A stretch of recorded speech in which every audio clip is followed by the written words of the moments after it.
चौधरी ने जो पुलिस के हाथों में चूड़ी पहन रखने की बात कही है वो बेहद ही अपमानजनक है। उनकी नज़र में हर चूड़ी पहनने वाली जो महिलाएं हैं, जो महिलाएं चूड़ी पहनती हैं वो कमज़ोर हैं। गृह मंत्री हैं वो आकर के कहते हैं उल्टा करके सीधा कर देंगे। ये कौन सी आईपीसी की धारा में लिखी है?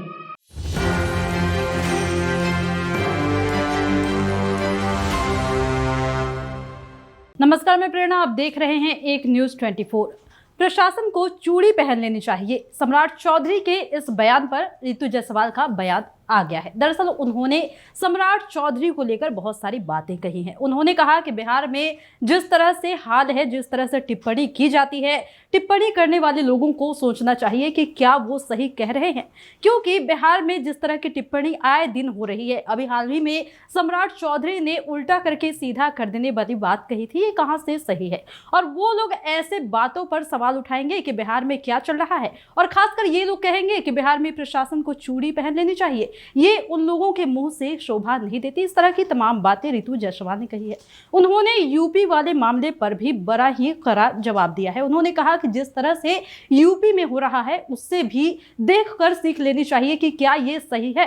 लॉ एंड ऑर्डर की बात करते हैं, लेकिन जो इस पर बात कर रहे हैं क्या वो खुद सही है? ये एक बड़ा सवाल उन्होंने दाग दिया है। उन्होंने योगी सरकार को भी निशाने पर लिया। सम्राट चौधरी को निशाने पर लेते हुए बीजेपी पर हमलावर रही। उन्होंने बहुत सारी तमाम बातें कह दी जो कि किसी तरह से देखा जाए तो उन्हें सवालों के घेरे में भी खड़ा कर रही है। रितु जायसवाल के बयान ने लोगों को झकझोर भी दिया है, क्योंकि जाहिर सी बात है कि यूपी में जिस तरह का हादसा हुआ उस पर सवाल उठना तो लाजमी है, क्योंकि डेमोक्रेसी की जहां तक बात होती है और डेमोक्रेसी की बात करें तो यहाँ पर लोकतंत्र की सरेआम हत्या बताई जा रही है। इस तरह के करतूत होने के बाद से सवाल उठने लाजमी है कि आखिर ये क्या हो रहा है, क्योंकि कहाँ गई कानून, कहाँ गया प्रशासन, ये सब सोचने वाली बात हो जाती है। इसी पूरे मामले पर रितु जायसवाल ने क्या कुछ कहा है, चलिए एक बार आपको सुना देते हैं। बिहार बीजेपी अध्यक्ष सम्राट चौधरी ने जो पुलिस के हाथों में चूड़ी पहन रखने की बात कही है वो बेहद ही अपमानजनक है महिलाओं के लिए। ये बीजेपी के मनुवादी सोच को दिखाती है। उनकी नज़र में हर चूड़ी पहनने वाली जो महिलाएं हैं, जो महिलाएं चूड़ी पहनती हैं वो कमज़ोर हैं। तो ये इनकी मनुवादी सोच को दिखाता है। और जहाँ तक उन्होंने रूल ऑफ लॉ की बात की है, यानी कि कानून का शासन, तो ये बात तो बीजेपी के मुंह से अच्छी नहीं लगती। ये संविधान विरोधी लोग जो संविधान को नहीं मानते हैं, इनके जो गृह मंत्री हैं वो आकर के कहते हैं उल्टा करके सीधा कर देंगे। ये कौन सी आईपीसी की धारा में लिखी है? संविधान देश का सबसे बड़ा कानून है और उसके बाद आईपीसी और सीआरपीसी की धाराएं हैं, जिसमें कि जो गुनाह है उस गुनाह के आधार पर सज़ा का प्रावधान है। लेकिन ये एक अलग ही कानून लाना चाहते हैं। ये रूल ऑफ लॉ की बात नहीं करते हैं, ये कानून के राज की बात नहीं करते, ये शासन का राज की बात करते हैं, जिसका ताज़ा एग्जाम्पल जो है वो देखने को मिला है यूपी में। शासन का राज, कानून का राज नहीं, ये शासन का राज लाना चाहते हैं। ये अपने आप को संविधान से ऊपर मानते हैं, कानून से ऊपर मानते हैं, रूल ऑफ लॉ से ऊपर मानते हैं। तो उनका जो ये बयान है कि चूड़ी पहनने वाला, वो बेहद ही शर्मनाक है।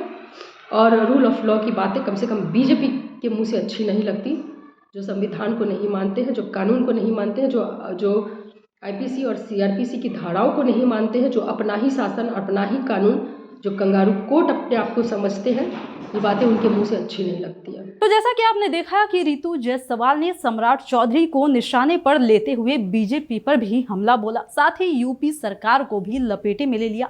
और उन्होंने अतीक अहमद के हत्या वाले बात पर बहुत सारी बातें कही, आरोप भी लगाया। उन्होंने कानून व्यवस्था पर भी सवाल उठाया। उन्होंने ये तक कह दिया कि कैसे कानून के घेरे से कोई अपराधी को आकर सरेआम गोली मार देता है और सब तमाम प्रशासन देखते रह जाती है। आखिर इस पर कोई एक्शन क्यों नहीं होता? यूपी में आखिर क्या चल रहा है? और सम्राट चौधरी इसकी वकालत करते हैं, इस तरह की बात उन्होंने कह दी है। अब इस बयान पर आगे क्या प्रतिक्रिया आता है ये तो देखने वाली बात होगी। फिलहाल की इस वक्त की खबर में इतना ही, और भी ऐसे ही तमाम वीडियो अपडेट्स के लिए बने रहिए हमारे साथ और देखते रहिए हमारा चैनल एक न्यूज़ 24। हमारे चैनल को लाइक कीजिए, सब्सक्राइब कीजिए, कमेंट कीजिए। हमारे वीडियोज पसंद आते हैं तो शेयर जरूर कीजिए। धन्यवाद।